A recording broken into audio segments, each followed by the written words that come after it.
வீட்டில் வந்து காலையிலேயே கோழிக்கறி எடுத்து குழம்பு வச்சு தோசை வாங்கி தோசை சுட்டு நம்ம குடும்பத்தோட சாப்பிட போகிறோம். வாங்க வீடியோக்குள்ள போகலாம். கறிக்குழம்பு வைக்கிறக்காண்டி சட்டி அடுப்பில் வச்சுக்கிறோம். நம்மளுக்கு சட்டி காஞ்சிருச்சு, எண்ணெய் ஊற்றிக்கிறோம். கறி மசாலா போட்டு கொடுக்குறோம். பெரிய வெங்காயமும் பச்சைக்காயும் சேர்த்துக்கிறோம்.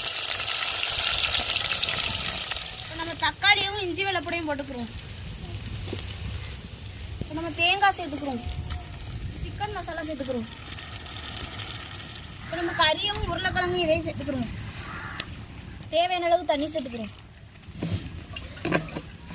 தேவையான அளவுக்கு உப்பு போட்டுக்கிறோம்.